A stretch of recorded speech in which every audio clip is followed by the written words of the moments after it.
Breaking news GHMC కాంట్రాక్టర్ల అవినీతిపై vigilance దర్యాప్తు పూర్తయింది. ఈ రిపోర్ట్ జీహెచ్ఎంసీ కమిషనర్ ఇలంబర్తికి చేరింది. పనులు చేయకుండానే బిల్లులు చెల్లించారని తేలింది. అధికారులు లంచాలు తీసుకుని బిల్లులు క్లియర్ చేశారని గుర్తించింది విజిలెన్స్. గత ప్రభుత్వ పెద్దలకు దగ్గరైన వారికి టాప్ ప్రయారిటీ ఇచ్చి మరీ బిల్లులు క్లియర్ చేశారని, వందల కోట్ల ప్రజాధనం దుర్వినియోగమైందని గుర్తించారు.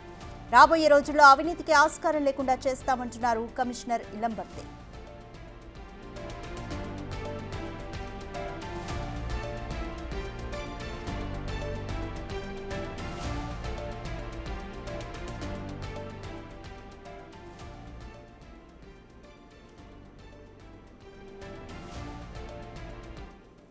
మోర్ డీటెయిల్స్ మా ప్రతినిధి శ్రావణ్ అందిస్తారు. శ్రావణ్, జీహెచ్ఎంసీ కాంట్రాక్టర్ల అవినీతిపై విజిలెన్స్ ఇచ్చిన రిపోర్ట్లో ఏమేమి అంశాలు ఉన్నాయి, అలాగే ఎటువంటి యాక్షన్స్ తీసుకోబోతున్నారు? జీహెచ్ఎంసీ కమిషనర్గా ఇలంబర్తి గత ఏడాది నవంబర్-డిసెంబర్ మధ్యలో ఆయన బాధ్యతలు స్వీకరించారు. బాధ్యతలు స్వీకరించిన తర్వాత చాలామంది కాంట్రాక్టర్లు ఆయనని కలవడం, వినతి పత్రాలు ఇవ్వడం, జీహెచ్ఎంసీ కార్యాలయం దగ్గర నిరసనలు తెలపడం ఇట్లా తరచూ జరుగుతూనే ఉన్నాయి. అసలు కాంట్రాక్టర్లు ఇంత పెద్ద మొత్తంలో నిరసన తెలియజేయడానికి గల కారణం ఏంది, వాళ్ళ బిల్లులు ఎంత పెండింగ్ ఉన్నాయని జీహెచ్ఎంసీ కమిషనర్ ఇలంబర్తి పూర్తి వివరాలు తెప్పించుకొని చూడగా దాంట్లో చాలా అంశాలు, అంటే దాదాపుగా 1400 కోట్ల రూపాయలు బిల్స్ పెండింగ్ ఉన్నాయనేది జీహెచ్ఎంసీ కమిషనర్ దృష్టికి కాంట్రాక్టర్లు కానీ అధికారులు కానీ తీసుకువచ్చినటువంటి అంశం. 1400 కోట్లు ఇంత పెద్ద మొత్తంలో అమౌంట్ ఎందుకు పెండింగ్ ఉంది, కాంట్రాక్టర్లు నిజంగానే పనులు చేసి ఉంటే వాళ్ళకి బిల్లులు ఎందుకు చెల్లించలేదు, ఎప్పటి నుంచి బిల్స్ వాళ్ళకి పెండింగ్ ఉన్నాయని అన్ని డీటెయిల్స్ తెప్పించుకొని చూస్తే 2018, 19, 20, 21 ఇట్లా ఎప్పటి నుంచో గడిచినటువంటి 4-5 సంవత్సరాల క్రితం చేసినటువంటి పనులకు సంబంధించిన బిల్స్ కూడా ఇంకా పెండింగ్లోనే ఉన్నాయి.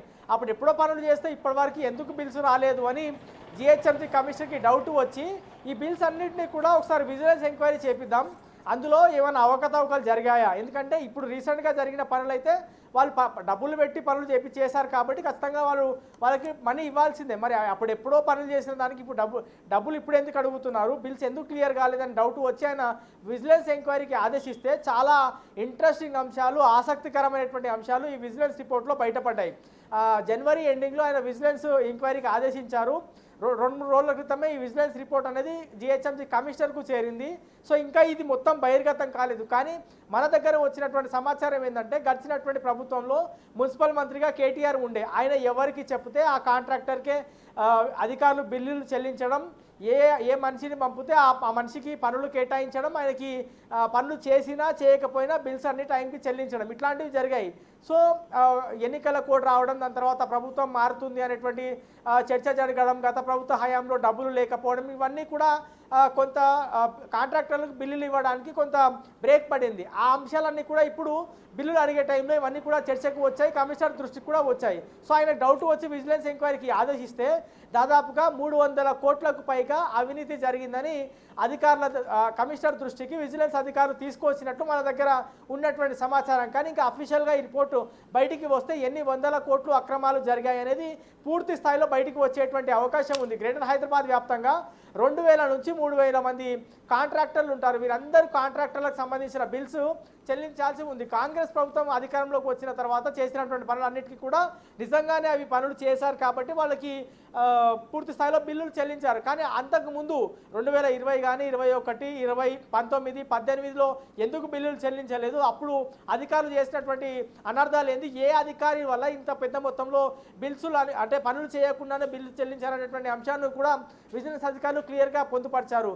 ఇంజనీరింగ్కి సంబంధించిన విభాగంలో ఏఈ, ఎగ్జిక్యూటివ్ ఇంజనీర్లు, డిప్యూటీ ఇంజనీర్లు, సూపరింటెండెంట్ ఇంజనీర్లు, చీఫ్ ఇంజనీర్లు వీళ్ళందరూ కూడా అక్రమాలకు పాల్పడ్డారు. Charminar zone, Khairatabad zone, LB Nagar zone, Serilingampally జోన్లోనే అత్యధికమైన అక్రమాలు జరిగాయనేది అధికారులు అంటే విజిలెన్స్ రిపోర్ట్ గుర్తించినట్టుగా మన దగ్గర ఉన్నటువంటి సమాచారం.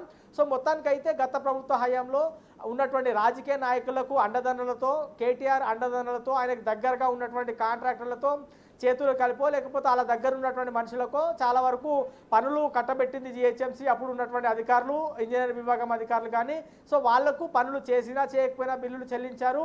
అండ్ పనులు పూర్తి స్థాయిలో కంప్లీట్ కాకముందే 100 కోట్ల రూపాయలు బిల్లు చెల్లించారనేటువంటి అంశాన్ని ఇప్పుడు విజిలెన్స్ అధికారులు గుర్తించారు. తొందరలో రేపు లేదా ఎల్లుండి ఈ రిపోర్ట్ పూర్తిగా బహిర్గతం అయ్యేటువంటి అవకాశం ఉంది. ఒకసారి బహిర్గతం అవుతే ఏ కాంట్రాక్టరు, ఏ నాయకుడు అందరితో వేలాది కోట్లు కానీ 100,000 కోట్లు కానీ సంపాదించాడు, ఎంత మేర పనులు చేశారనేది ఇవన్నీ విషయాలు కూడా 1-2 డేస్లో ఖచ్చితంగా బయటకు కొట్టేటువంటి అవకాశం ఉంది. విజిలెన్స్ రిపోర్టు ఆదేశించడానికి ఎందుకు ఆదేశించారనేది ఇప్పుడు అందరికి అర్థమైందా అని కమిషనర్ కూడా చెప్పేటువంటి ప్రయత్నం. సో ఇలంబర్తి దృష్టికి అయితే చాలా అంశాలు వచ్చాయి. 2-3 రోజుల్లో ఈ పూర్తి స్థాయి రిపోర్ట్ స్టడీ చేసిన తర్వాత చర్యలు తీసుకునేటువంటి అవకాశం ఉంటుంది.